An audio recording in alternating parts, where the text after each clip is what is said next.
eso y no corresponde a lo que es medicina interna en sí, porque mezcla una asignatura quirúrgica. Urología es una asignatura del área de cirugía, no de la clínica.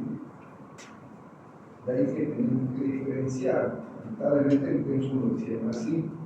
Todavía algunos se confunden, pero en la realidad nosotros los médicos tenemos dos áreas, la clínica y la quirúrgica. Y urología es netamente de cirugía. ¿Por qué la metieron como nuestra asignatura? De urología. Si ustedes se fijan en su materia de 1F que han pasado, ¿qué porcentaje de nefrología han llevado versus qué porcentaje de urología? Entonces, ahí hay una debilidad en nefrología que tiene que ver con una manera de resolver lo que más van a ver en su cara. Entonces, el concepto de medicina interna 1 básicamente es la rama de la medicina que se encarga de la atención de adultos. No entra pediatría ni entra patología quirúrgica. En resumen, para que se esté claro.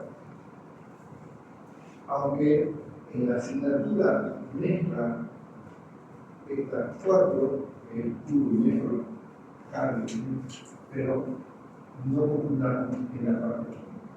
¿Okay? Para poder tener una idea clara, vamos a hacer analogía. Por ejemplo, estar aquí significa que yo voy a aprender anatomía, significa que voy a aprender fisiología y significa que voy a aprender semiología para poder aplicar la clínica. Y no podemos correr si no nos paramos, no nos sentamos caminando. No podemos ir al hospital si no entendemos la anatomía, la fisiología, la fisiopatología y a través del reconocimiento de los síntomas de los signos. Entonces le debemos mucho a este señor en semiología, porque gracias a este profesor, René, tenemos lo que es el estetoscopio y además nos permitió diferenciar muchas de las características clínicas en la parte neurológica. Ustedes van a encontrar en la mayoría de estos libros la relación de tuberculosis con fisiología, pero la fisiología no afecta solo a la tuberculosis pulmonar, sino a toda su forma. Por eso es que hay que diferenciar tuberculosis pulmonar y la otra tuberculosis. Y que la rama que estudia específicamente la tuberculosis en todas sus áreas es la fisiología. Pero como es más frecuente la tuberculosis pulmonar que la tuberculosis ósea, la tuberculosis clínica, la tuberculosis ganglionar o del pie, se enfoca más y lo relaciona más con lo que es la fisiología. ¿Me das un número, por favor? Un número, ¿no? 7, 13, 7. Compañero, sí, no. Sí. Hemos aprendido en anatomía que tenemos vías aéreas superiores e inferiores. ¿De dónde son las vías aéreas superiores y las inferiores? ¿Cómo las diferenciamos? Vamos a hacer, la primera clase siempre hago un diagnóstico de qué tan fresco tenemos los conocimientos para ver cuánto tenemos que repasar. Porque hay enfermedades de la vía aérea superior que no las vamos a enfocar nosotros, se van a encargar de la especialidad de la oncología. Nosotros nos vamos a hacer cargo de todo lo que es la vía aérea inferior. Ok. Normalmente, cuando pasamos lo que es las cuerdas vocales, de ahí para abajo vamos a hablar de vía aérea inferior, que es donde nos vamos a encargar con la neumología. Entonces nosotros tenemos que recordar las características anatómicas y funcionales de lo que es la vía aérea. Vamos a ver que debemos recordar las características de los dos pulmones. Uno es más grande que el otro, uno tiene 3 lóbulos, el otro tiene 2 lóbulos. ¿Por qué es importante recordar? Porque si no nos ubicamos en la anatomía topográfica, en recordar los 10 segmentos, cuando tengamos un proceso inflamatorio o infeccioso, si vemos que afecta más el lóbulo superior. No voy a pensar en la misma bacteria que afecta el lóbulo inferior, porque el lóbulo superior es un número, por favor. Sí. 4, 5, 4, 5, otra vez. Sí. ¿Te recuerdas lo que dice el libro?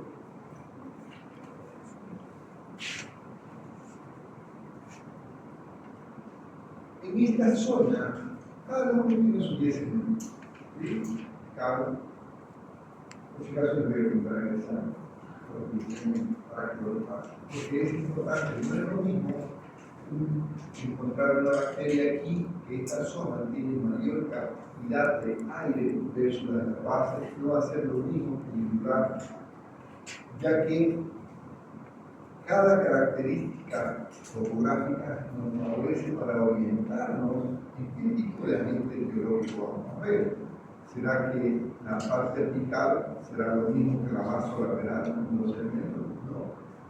Eso nos orienta, porque cuando yo apunto un inspector en la zona posterior o en la zona anterior, me va a permitir orientar a pensar cuál es el agente etiológico más probable, y en base a eso voy a escoger cuál es el antibiótico más apropiado, si es un gran positivo, pues un gran negativo, pues un negativo.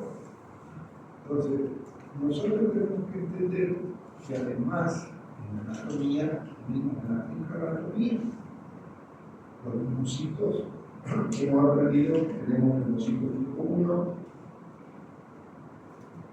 y linfocitos tipo 2, cada uno con su característica, ya que estas células, unas son las que se encargan del intercambio y hay otras que inclusive tienen el efecto de función endócrina. Por ejemplo, vimos en el tema de la pandemia del COVID, afectaba mucho esto de los inhibidores de la enzima convertidora de penicilina. Entonces, eso es muy importante para cuando estemos entendiendo la fisiopatología de alguna de las enfermedades. Y hemos aprendido también en anatomía que tenemos dos tipos de circulación. Mirad un minuto, por favor. 3, 6, 9, 10. Compañero, el último, luego de café. Por ejemplo, sí. Dentro de lo que aprendimos en anatomía tenemos dos circulaciones. Una que se encarga de nutrir el parénquima y una que se encarga del intercambio gaseoso. ¿Cuál es la que se encarga de nutrir el parénquima?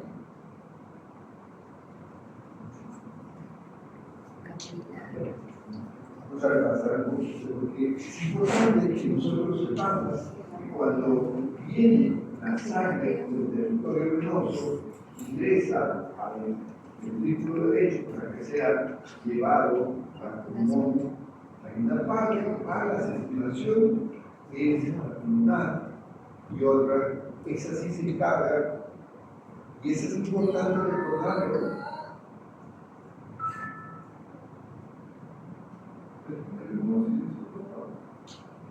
Gracias.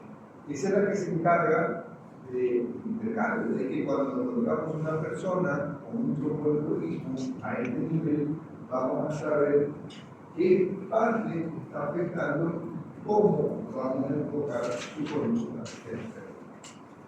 También tenemos que recordar que aunque estemos dormidos, aunque estemos en coma, nuestro sistema respiratorio se encarga de funcionar a través de una inervación.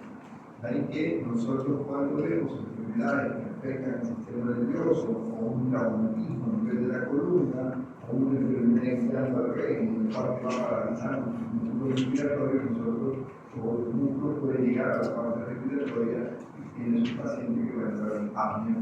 Hay la importancia de recordar las características, principalmente a nivel de T1 hasta T8, es decir, cabeza y toda esa innervación que se encarga. Y en base a esa anatomía, ya nosotros aquí es importante que recordemos la fisiología, aprendimos en el segundo año, pero debemos recordar que la función del aparato respiratorio no es solamente la del intercambio gaseoso, también tiene otras funciones.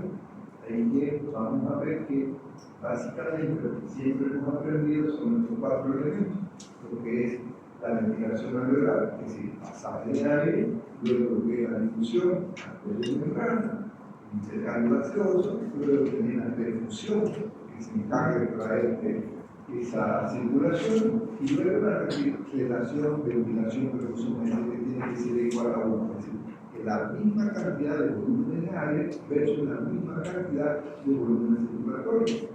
Hay patologías donde se afectan los shunts arteriovenosos de la derecha izquierda o viceversa, y hay zonas que están con mala oxigenación en la manera de la enfermedad, que afectan solo las membranas, pero la circulación está bien, entonces va a tener una perfusión mayor versus una ventilación menor. Y viceversa. Esto nos permite orientarnos para ver cuál va a ser la conducta que vamos a hacer. El control de la ventilación en enfermedad neurológica, y este otro elemento muchas veces no lo tomamos en cuenta. Hay enfermedades, el aparato respiratorio está funcionando bien, pero el paciente está respirando mal. Porque, por ejemplo, una anemia está saliendo todo lo que son los glóbulos rojos, que no tenemos un transportador, de nada sirve que venga la cantidad de volumen de oxígeno o la cantidad de dióxido que vamos a eliminar si no tenemos las características del tejido con hemoglobina apropiada para hacer el sintetado. Cuando vamos valorando estas características, vamos a ver que tenemos patologías que afectan el sistema conductor, por ejemplo, el cuerpo cráneo, el plasma, o enfermedades como la Guillain-Barré, que afectan la fuerza motora. Y es importante recordar esa fisiología para que podamos entender la fisiopatología, es decir, por qué se presenta la enfermedad. De ahí que algo que hay que recordar es que el árbol bronquial no sirve de intercambio gaseoso. De ahí que volvemos a reconocer lo que aprendimos. Dame un número, por favor. 10, 2, 4, 6, 8, 9, 10, 50. ¿Se recuerda en fisiología el volumen del espacio muerto que tenemos? Ok, vamos a repasar. El espacio muerto, esos 150 ml de volumen, justo eso, lo tenemos que tener en cuenta, porque cuando vamos a tener que calcular un volumen corriente, un volumen vital para ese paciente que no está pudiendo respirar, tengo que restar esa cantidad. Y mayor todavía si lo conecto a un ventilador, a un aparato respiratorio que tiene un sistema de circuladora que también aumenta el espacio muerto. Así que tenemos que aprender el espacio muerto, el diámetro del tubo que vamos a utilizar y las constantes que vamos a poner de 6 o 10, va a depender de qué tipo de pulmón tenemos. Normalmente las divisiones, a partir de la 16ª división, recién va a utilizar lo que es las características para el intercambio gaseoso. Es importante que lo recordamos porque cuando viene la zona del intercambio respiratorio, habitualmente la división 21, es donde ahí comenzamos a hablar de lo que es la función del aparato respiratorio. Este gráfico lo tiene que subir por el barrera, porque muestra realmente. Vamos a ver que tenemos patologías que afectan solamente la parte bronquial. Por ejemplo, una bronquiectasia, por ejemplo, un broncoespasmo, por ejemplo, una iluminación que vamos a ver, que cada una tiene su característica y el tratamiento es diferente. La mecánica ventilatoria también la hemos aprendido, como saben, de representar un músculo de un músculo. 7, 3, 6, 7 compañeras de raya. ¿Cuál es nuestro principal músculo respiratorio? El diafragma, correcto. El diafragma, podemos tener lesiones en el diafragma y también tenemos que tomar en cuenta los músculos accesorios, ¿no? Porque tenemos que considerar que cuando hay patologías, por ejemplo, una fractura en la barriga costal, el famoso tórax volante, ¿por qué afecta a la función respiratoria? Porque la carga de estos músculos no está siendo suficiente porque esa familia costal no está dando el soporte que se requiere. De ahí la importancia de tomar en cuenta y no solamente patologías que afectan traumas, sino también enfermedades, sobredosificaciones de sustancias que pueden dar afectación de esa característica de contracción, como también enfermedades como la miastenia, que va a afectar los músculos respiratorios, ¿no? Es importante, ¿me da un número, compañera? 1, 2, 3, 4, 5, 6, 7. Compañero, el último. ¿Usted de lentes? De lentes. Sí, por favor. ¿Te recuerdas cómo es el volumen corriente, el volumen de unidad?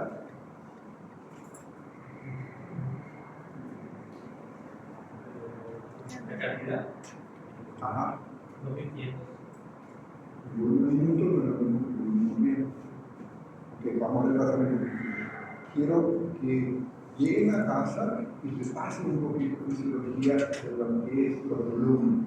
Tenemos que tener claro lo que es el volumen minuto, lo que es el volumen corriente, o el volumen unidad, lo que es un volumen respiratorio máximo, usado, porque son características que las vamos a ir midiendo mañana cuando le pidas a tu paciente un resultado de una espirometría para ver si tienes un problema obstructivo o un problema restrictivo. Si no lo tenemos claro, no nos va a ser fácil de poder interpretar. No es lo mismo tratar un problema obstructivo que un problema restrictivo. Entonces, para que podamos entender la asignatura mejor, necesito que haga un repaso de lo que significa la fisiología y de lo que significa estos volúmenes que tenemos que estar llevando. Entonces, no tenemos que tener mucho corriente para hablar de volumen minuto.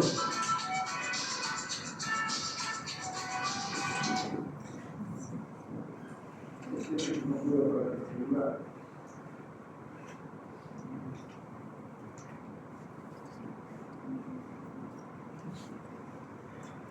Multiplicamos la frecuencia respiratoria, pero la voy a multiplicar normal. ¿Me da un número, compañero? 8. 8.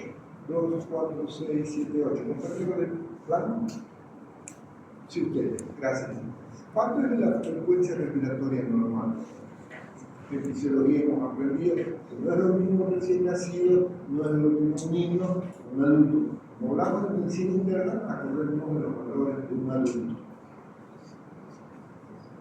Ok.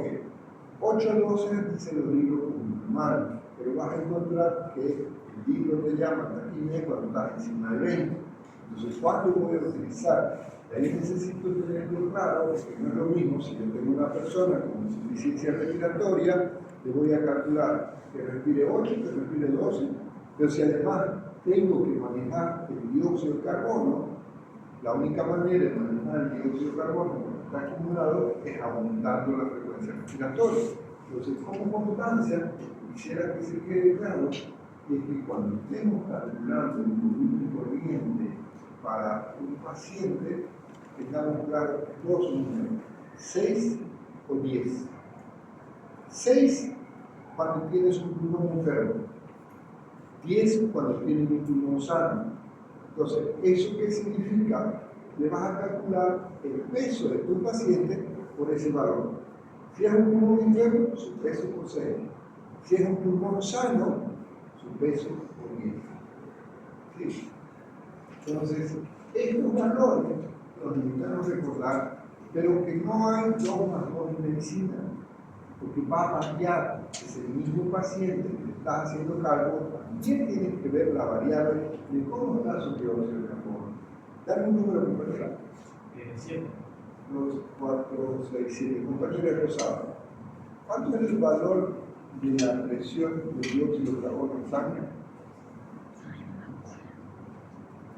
Es importante recordar que 35 a 45 milímetros de mercurio tenemos que verlo, porque en base a eso yo tengo que saber si tengo un paciente con hipercapnia, que me va a llevar a una acidosis respiratoria, lo cual me va a complicar aún más el problema, o estoy con una equivocada. ¿Sí? Entonces, esos valores tenemos que recordarlos. Denme un número, por favor. 7. 10. 2, 4, 5, 6, 7, 8, 9, 10. Vamos a ver. Compañera, ¿cuánto es la presión de oxígeno en sangre arterial? Valor normal.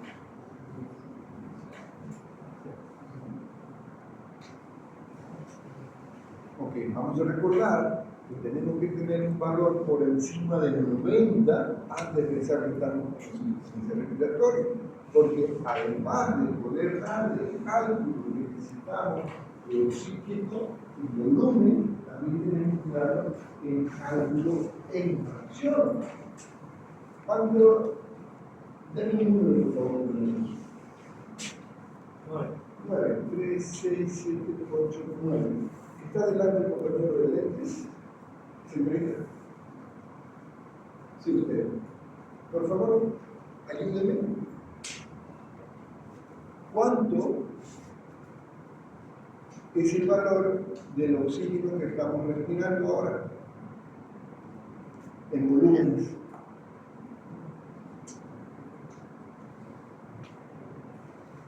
Porque apenas estamos respirando el 21%. Si tuviéramos en la paz o el alto, todavía aún más. Y eso es importante porque no solamente tengo que saber el cálculo de cantidad de volumen que le voy a dar a mi paciente cuando tenga una enfermedad, sino también tenemos que darle la fracción de líquido. Entonces, si empiezo con 21, la respiración bien, entonces normalmente debo subir a 28, a 30, a 40, a 60, o una FIO2 al 100% FIO2. ¿Qué es la FIO2? Fracción utilidad de oxígeno. Entonces, esa variable tenemos que recordarla de lo que aprendimos en fisiología, porque si no, vamos a aprender una medicina simplemente de analogía. Que lo ideal que para poder hacer una buena medicina es no solamente entender el diagnóstico, sino también por qué ocurre para poder administrar. Porque fíjense, una persona con insuficiencia respiratoria, si le está faltando oxígeno por debajo de 80 o que tiene una PC2 por encima de 50, cualquiera de los dos criterios se va a utilizar con insuficiencia respiratoria, pero aún no lo podemos solucionar con oxígeno. Y este otro, a lo mejor está atragantado, como en el caso clínico, que no es con oxígeno, sino sacarle el cuerpo. ¿Sabes qué? Estos valores, por favor, voy a tratar para el examen, no que lo pasen un poco, voy a adelantar porque lo que voy a preguntar es que si no conozco los valores, cuánto es el volumen minuto, cuánto es el volumen corriente, cuánto es el valor de una pH o una S2, no voy a poder comprender lo que estamos viendo cuando el escenario los resultados de un laboratorio como una geometría o una gasolina. Vamos a ver cuando vemos la geometría, nuevamente es muy cosa. Ya que comprender que un respiratorio forzado en un segundo con su relación con la capacidad para poder entender el resultado de un estudio que te oriente para si estás frente a un cuadro positivo o estás frente a un cuadro negativo. Entonces, la clave es no solamente que tengamos toda esta capacidad anatómica, sino también una membrana neuronal apropiada. Hay enfermedades, por ejemplo, el COVID, como acordamos mucho, línea respiratoria, el adeno común que hay ahora en la rodilla, donde esto ayudó a levantar el líquido, para interrumpir en el camino gaseoso. Tenemos que tomar en cuenta que la base para poder intercambiar dióxido de oxígeno es la circulación pulmonar, no la circulación bronquial. La circulación bronquial básicamente se encarga de nutrir esta región pulmonar. Y algo que tenemos que recordar, ¿ya no me reconocen? ¿20? Gracias. 1, 2, 3, 4, 5, 6, 7, 8, 9, 10, 11. ¿Te recuerdan cuánto es el valor de la presión pulmonar? La presión arterial 180 y la presión pulmonar puede ser una presión diferente. ¿Te recuerdan? La presión pulmonar es mucho más baja que la presión del cilindro izquierdo. Entonces, cuando estamos más de 15 milímetros de mercurio, ahí estamos hablando de presión pulmonar. Vamos a ver que la prevención pulmonar generalmente obedece a que al bajar el oxígeno circulando en nuestro organismo se activa todo un mecanismo de relevo que aumenta una base de confusión a nivel de la circulación y esto va a llevar a un incremento de la presión. Cuando esto es obtenido, va a provocar un daño mayor en el circuito derecho que va a llevar a un corte pulmonar. Ahí es importante recordar los valores normales, recuerden 15 centímetros de mercurio, es el dato que tenemos que tener en cuenta, porque enfermedades como el tromboembolismo pulmonar va a ser medical y va a venir a o en la propia actividad, en la fibrosis pulmonar. En enfermedades tenemos que tener claro, porque yo puedo tratar de ayudar a ese paciente ya no con oxígeno, sino darle un medicamento que mejore, por ejemplo, el Viagra, el sildenafil, o ahora está descubriéndose también por dosis más bajas, así como se dio. ¿Cuál es el caso que utilizan hiperplasia y línea de costo para decir un pasado? Enfermedad del sildenafil. La solución es una ceremonia de casa. Yo ya, sí, ¿de qué notación tiene? Cardio. Bueno, ya llegaron un gobierno, cardio. Ahora, acá se enviaron para el profesor. Primero más de Viagra, decir, de la tribu, a la tribu. Dosis baja, se está utilizando también para la prevención pulmonar. Pero recuerden que tenemos que diferenciar si es una represión pulmonar primaria o secundaria, porque la primaria no va a hacer nada. Entonces, ahí la importancia, queridos amigos, de tener en cuenta estos valores que tenemos en este tipo de pacientes. ¿Sí? Vamos a ver que esto puede afectar no solamente la parte que se reactiva con hipocemia, sino también lo que es el circuito circulatorio a nivel del corazón, y vamos a terminar mal con el tema de lo que es el colecto pulmonar. Entonces recuerden también lo que aprendimos en fisiología, que no es solamente para el intercambio gaseoso, también la circulación pulmonar sirve como filtro, que sirve también como una reserva de gasto cardíaco, como también la liberación de ciertas hormonas. Eso es importante tenerlo claro para que podamos comprender mejor las diferentes enfermedades que vamos a tener. La reservación, ventilación, producción queda clara. ¿Qué significa ventilación celular? La cantidad de volumen de oxígeno que estamos viendo. ¿Qué significa la Q de perfusión? La cantidad de volumen de sangre que está llegando. Siempre va a ser la 1. A veces hago un examen y hay un pregunto. Y es importante porque las preguntas que yo le hago en un examen obedecen a un objetivo. ¿Te va a servir en tu práctica? Claro que sí. Entonces yo tengo que tener claro la relación de ventilación y perfusión siempre tiene que ser 1. ¿Cuándo es mayor perfusión? Cuando tenés zonas que no están llegando a buena cantidad de volumen y la sangre sigue llegando para tratar de compensar. Vamos a ver los famosos cortocircuitos o shunt de hablar. Si un alveolo tiene un coeficiente menor a 1, significa que la ventilación es menor que la perfusión.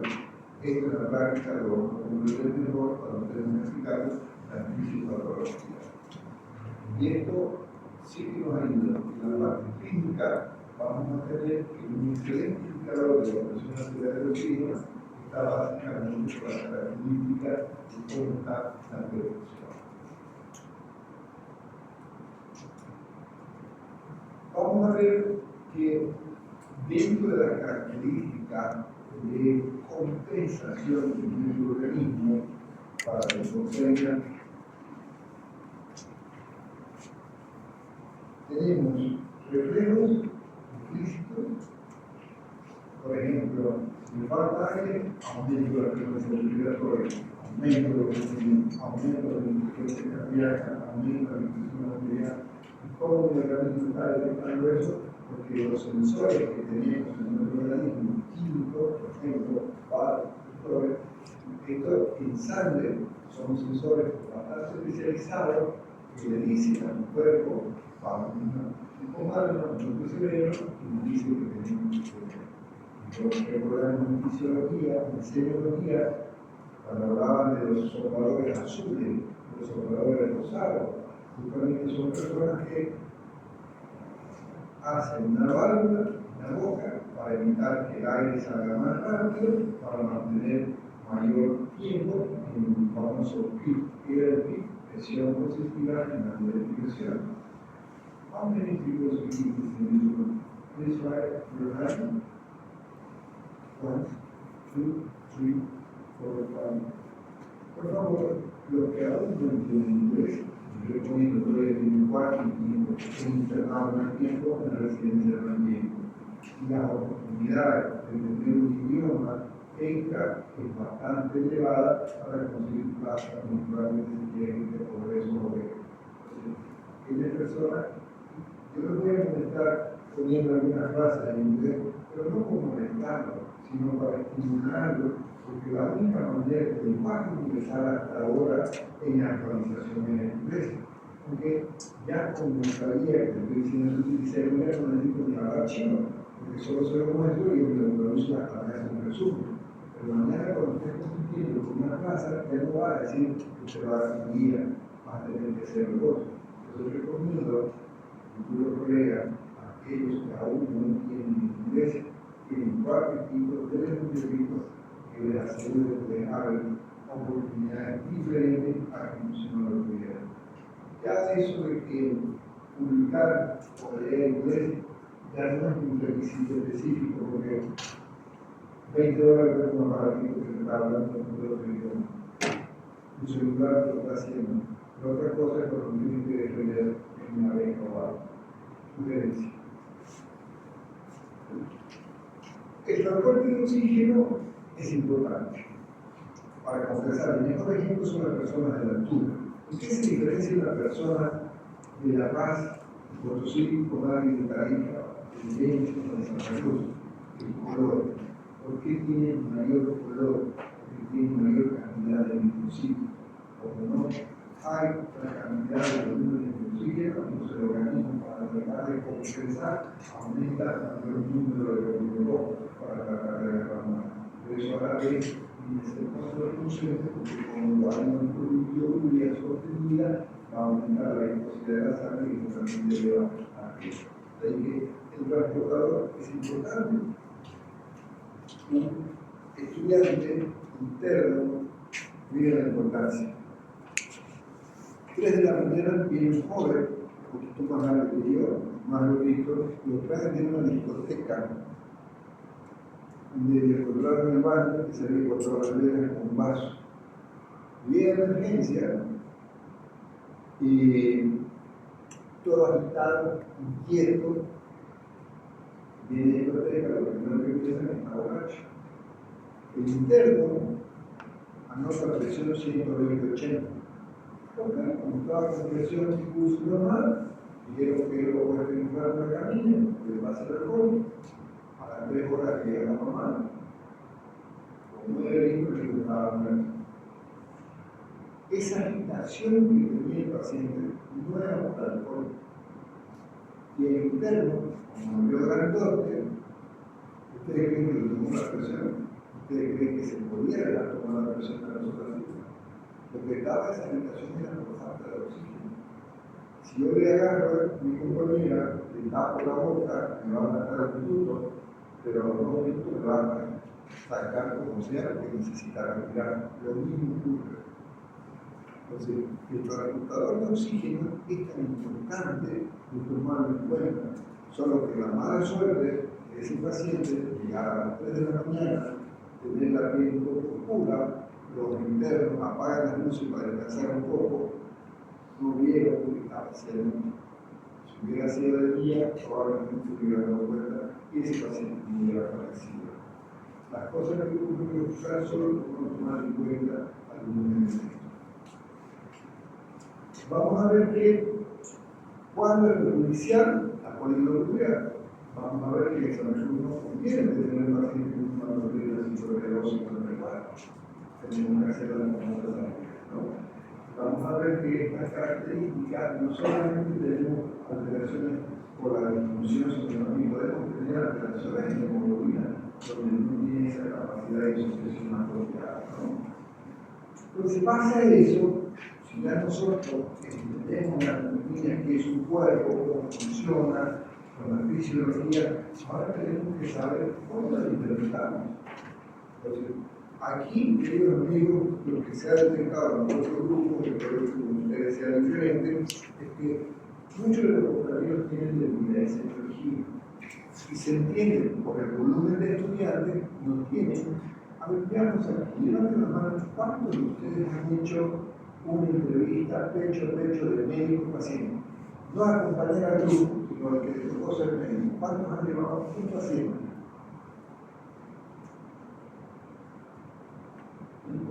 Los demás solo me están usando. Pues probablemente vamos a tener lo mismo que ustedes para dificultar. En la práctica de animarse, pero lo vamos a tener que hacer. Vamos a tolerar 4 o 5 clases que van a medio, pero no tenemos que hacer lo mismo. No hay otra oportunidad. Ya en quinto, ya no van a tener esta oportunidad. Tenemos que aplicar nuestro conocimiento.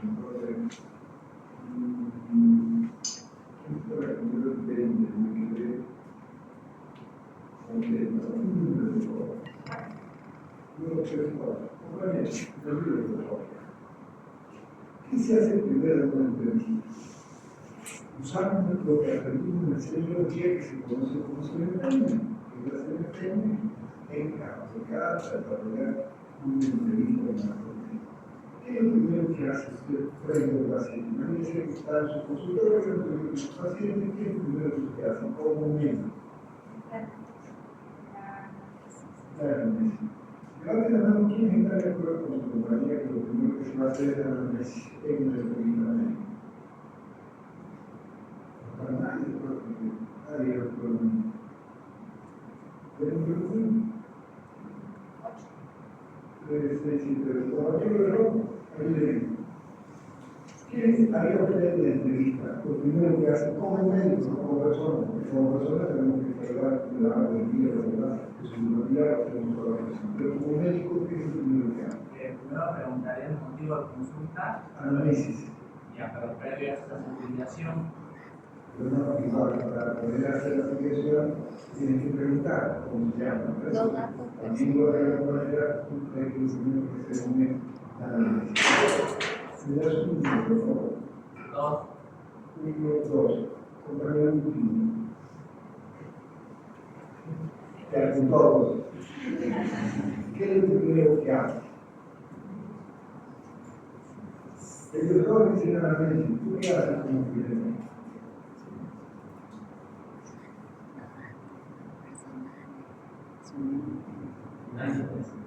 No hace nada. ¿Por qué yo no entiendo, por favor? ¿Cuánto? 5. 5. 2, 4, 5. ¿Cómo es la vida? No, sobre la cara. ¿Qué es lo primero que hace?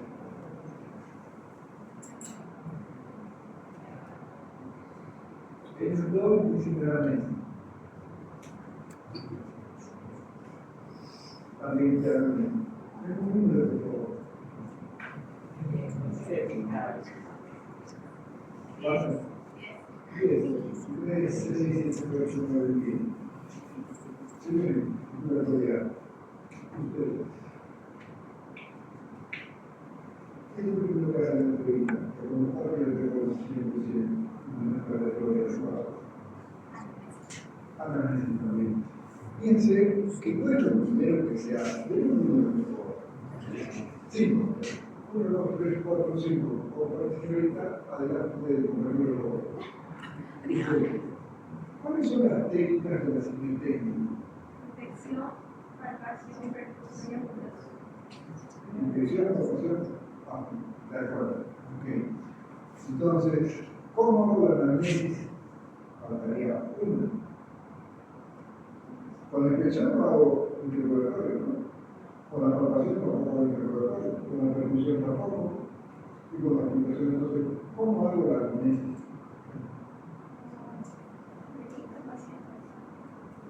Con entrevista al paciente. Ok, pero la entrevista utilizando una serie de técnicas. Usted me está hablando sobre 4. Con el interrogatorio. Exacto. El interrogatorio viene a ser parte Entonces, la anamnesis quiere ser parte de la cementerio. Entonces, de estos 5, usted está de acuerdo con 4 compañeros que de los 5, lo primero que hace es anamnesis. Usted no está de acuerdo. ¿Qué hay usted? Infección, por ejemplo, aquí entra el paciente. Exacto, escuchen eso, compañero. Lo primero que hacemos es mirarlo. Y hacemos una inspección no solamente con los ojos, también con los oídos. Antes que entre la puerta, yo lo tengo que escuchar por ser. Antes que ingrese, yo lo tengo que escuchar de caminos diferentes. Entonces, la inspección es lo primero que hacemos. Acá se puede dormir con los ojos cerrados, y los cerrados con ¿no? Eso es lo que quiero que aplique cuando estemos haciendo la entrevista. Por favor, miramos visión directa e indirecta. La indirecta es mirar todo lo que esté alrededor del paciente para ver si toma su medicamento, si comió o no comió, etc. Entonces, en esto tenemos que tener claro, como clínica, el ojo clínico aún ustedes no lo tienen desarrollado, porque para tener el ojo clínico necesitan una vivencia de experiencia de una cantidad de casos. Aunque muchas veces podemos reconocer de un número 7. 7. 7.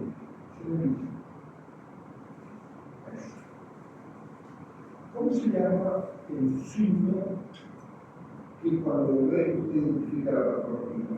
Que es exclusivo. Patología. Son muy pocos signos para que no nos constituyamos. Por ejemplo, estamos de moda la grabación, copia, vemos un paciente chico grande que está con fiebre, y antes que la raíz haga unas erupciones, miramos la boca, que vemos una lesión a nivel pulmonar, está rápido. Pero no todos los pacientes tienen esa característica. ¿Sabes qué? Algo que vamos a entender cuando hagamos la análisis, vamos a desarrollar una especie de mapa conceptual. Lo llamo mapa conceptual, pero está mal dicho, que son 2 columnas, lo que es un síntoma o lo que es un síntoma. Pero para que nos quede claro, esto es algo que hasta ahora me sigue corrompiendo. Simplemente comenzar de práctica y todavía comprendemos y no comprenden lo que es la diferencia entre un síntoma y un síntoma. Un síntoma es lo que el paciente se queja, yo no lo puedo demostrar. Y un síntoma es lo que sí puedo ver y demostrar. Deme el número, por favor. 4, 1, 2, 3, 4. Este es un ejemplo de un síntoma. Respiratorio. Dice, sensación de falta de aire. Número 1. Un síntoma respiratorio.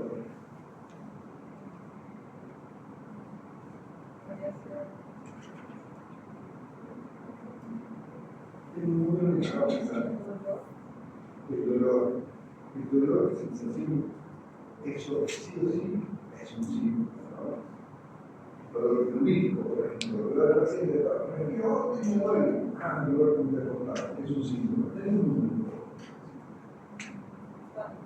1, 2, 3, 4. Simplemente un síntoma respiratorio que no sea bien ni que sea dolor.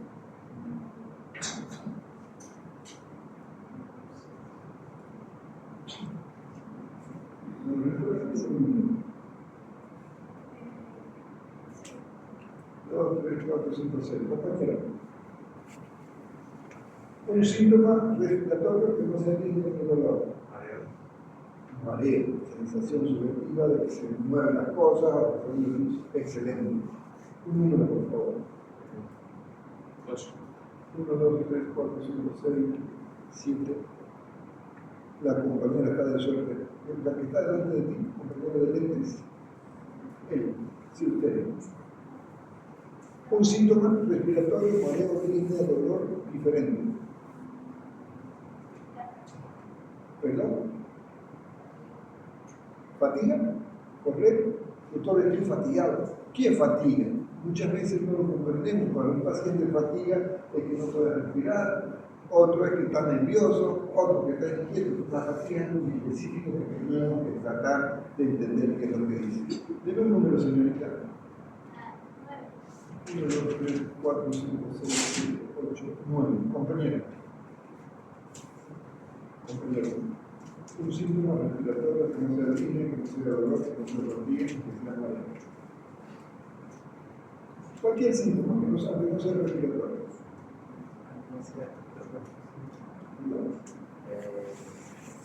Claro, no te si nos equivocamos, lo tenemos entre todos. ¿Qué es el ideal? Evaluarnos. Es un número que estamos pensando. 5, 1, 2, 3, 4, 5. Compañero, un síntoma cualquiera. Taquimia es incremento de la frecuencia respiratoria. Lo puedes contar, lo puedes medir. Por lo tanto, todo lo que se pueda medir ya no es un síntoma, es un síntoma. Okay. Quiero un síntoma, algo que el paciente lo dice, que lo siente, que vos no sabés si es verdad o es mentira. ¿Ve? Hay esa confusión. Por eso que quiero que se nos quede claro la diferencia entre un síntoma y un síntoma. Cefalea. Dame otro, por favor.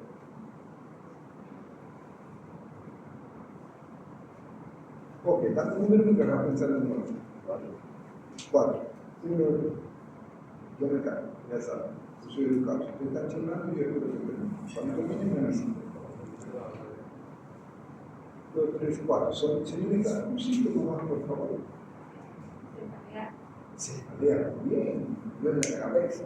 ¿Tiene un número? 1, 2, 3, 4, 5, 6. Compañero último. Usted, por favor. ¿Cómo puedo reconocer los síntomas que he mencionado? Cefalea, mareo, firmia, dolor recostado, fatiga. ¿Cómo puedo reconocer? ¿Qué parte de la semitecnia voy a usar? ¿Perdón? Ok, voy a pensar. Dame un número, por favor. 4. 1, 2, 3, 4. Compañera. Usted, sí. Usamos la semitecnia. Ahora quiero reconocer cualquiera de estos síntomas que nos han comentado. ¿Qué parte de la semitecnia voy a utilizar? El interrogador. La única forma, querido amigo, de detectar un síntoma es con el interrogatorio. No puedo ver. Levante la mano aquí y me dice qué síntoma puedo ver. A ver, agarren su guía, la que quieran. En un minuto, denme un síntoma que se pueda ver. Cianosis. La cianosis. ¿Ok? ¿Y uno más? ¿Cuál otro? No, por favor, intenten buscar. Es subjetivo. Lo subjetivo no lo podemos ver. No se puede ver. Hay colegas que he visto en la sala que lo retean como estudiantes, pero ¿cómo no te vas a dar cuenta que tiene líneas? Está cianón. Está cianón. Es el signo. Está taquimia, es el signo. Yo puedo saber que un paciente tiene línea, puedo sospechar, porque lo veo respirando mal. Tengo que preguntarle. ¿Y en qué caso no puedo preguntarle? Cuando está inconsciente. Un paciente que está inconsciente, no le puedo preguntar si le falta aire, pero sí me voy a dar cuenta que está cianótico, que está azul. Pero el síntoma, queridos amigos, no lo vemos. ¿Sí? Y desde el punto de vista de enfermedad, ya lo mismo que sea síntoma o signo, porque es algo anormal. Pero desde el punto de vista psicológico, como médico, yo tengo que saber porque hay ocasiones que el paciente está simulando enfermedades. ¿Cómo puedo identificar y no quiero ver una enfermedad? ¿Sí? Entonces, por favor, ahora, denme un número, por favor. Sí. 1, 2, fue la llave. La llave hacia acá. 1, 2, 3, 4, 5. Denme un signo, ahora símbolo que puedo ver con la infección. ¿Cómo? Si tiene hambre. Pone algo, dice cómo. Si no se pregunta, Eso escuché. Ok. Denme un signo con la infección que lo pueda detectar con la mirada. Un signo. ¿De respiratorio o cualquiera? ¿Qué? Así no. Dos preguntas que me responde el señor. Normalmente Mientras la piensa. Iba a responder. ¿Puedo responderlo, por favor? Hemoptisis. Hemoptisis. Muy bien. ¿Se puede ver? Claro. Cuando veo al paciente que está botando sangre, ¿por dónde? Por la boca. Bota sangre por la boca. ¿Es hemoptisis o es hematemesis? ¿Cómo diferenciamos? Por el color de la sangre. Los son rojos. Uno. Puede haber oscuro, puede haber rojo, los dos salen por la boca. ¿Cómo diferencio? Por el color y el pH. No, por favor, no por el color. La sangre arterial puede tener una ruptura de esófago y te pasa un rojo mutilante. También. pH. No, va a ser la misma sangre. ¿Qué necesito hacer? Eso es lo que quiero que razonen conmigo. O sea, no es solamente verlo también, porque el paciente está botando sangre por la boca. ¿Es hemoptisis o hematemesis? ¿Qué necesito hacer? Hematemesis. Preguntarle, ¿es cuando vomita o es cuando tose? Si es cuando tose, es hemoptisis. ¿Y una hemoptisis puede dar hematemesis? Sin que sea hemorragia digestiva. Claro que sí. Lo que no ha podido usar lo ha discutido. Y la sangre actúa como se lo va a vomitar. Y muchos pacientes van a ver en la emergencia que lo tienen por hemorragia digestiva y no hemorragia digestiva de la hemoptisis. De ahí la diferencia. Denme un número, por favor. 6. 6. Un número que recuerdo, 5, 6. 6 de la Sí, usted. No mira atrás, usted. Un signo con la explicación. Un soplo. Rojos. Muy bien. La explicación puede ser directa o indirecta. ¿Sí? Entonces, muchos confunden, decimos estertor. Decir estertor es ¿qué es? Decir estertor es simplemente decir fluidos anormales. ¿Y los fluidos anormales cuáles son? Tienen un número, por favor. ¿Cuál? 1, 2, 3, 4. Componemos que está ayudando su cabeza. Defina los estertores. Claro. Sí, usted, por favor, ayúdenme. Normales. Bueno, ok. Los ruidos normales, perfecto. Clasifícalo. ¿Perdón? Primero clasificar con dos. Uno empieza con S y el otro empieza con H. Pista. Seco y cumbre. ¿Cuáles son los secos? Yo sé que todos saben, todos hemos llegado con el sentido, pero hoy estamos preparando un problema. Muy bien, asignarse y el otro.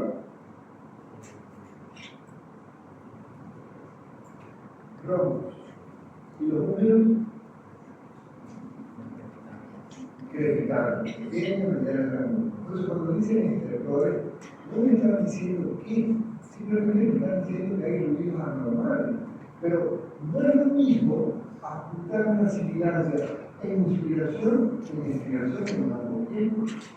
Porque si yo escucho sibilancia inspiratoria, ahí voy a pensar que es lo que pasa. Hay diferencia. Ahí, cuando estemos apuntando, tenemos un número, por favor. Sí, 1, 2, 3, 4, 5.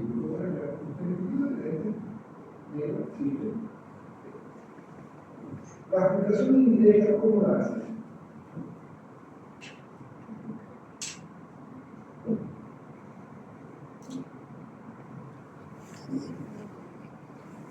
Ok, vamos a pensar en un número. 7, claro. 3, 6, 7. ¿Cómo hace la apuntación indirecta? La directa es directamente por los oídos, apoyando al tono. 2. ¿Y la indirecta? El microscopio. ¿Cuáles son las partes del microscopio? ¿Nombrame una o no nombrame una? Olivas. Oliva, muy bien, número. 4. 1, 2, 3, 4. Si no se oliva, parte del microscopio. Campana, muy bien. Que no se oliva ni campana. No, pero número. 3. Entonces yo dije que parte del protocolo.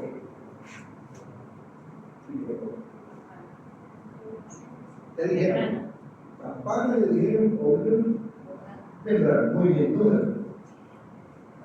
1, 2, 3, 4, un ejemplo.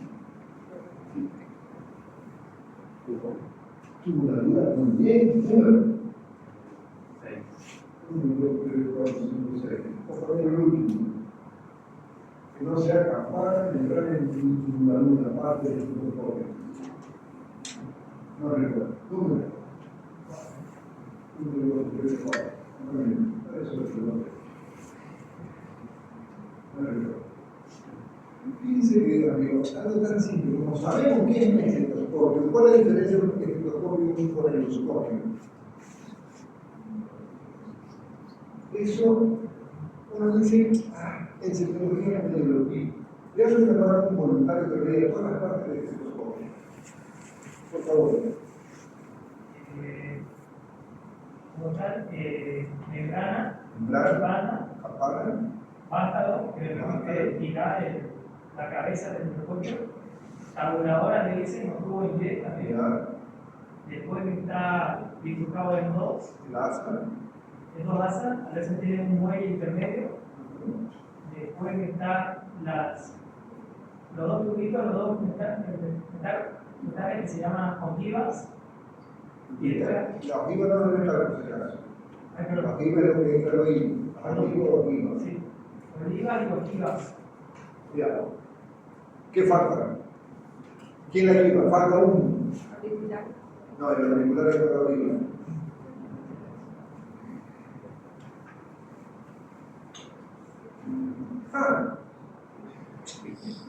¿Ven? Ok, por un punto, busquen su guía, la que quiera echar el dedo que sea parte del protocolo, y no se lo tengo. Eso es lo que me tengo que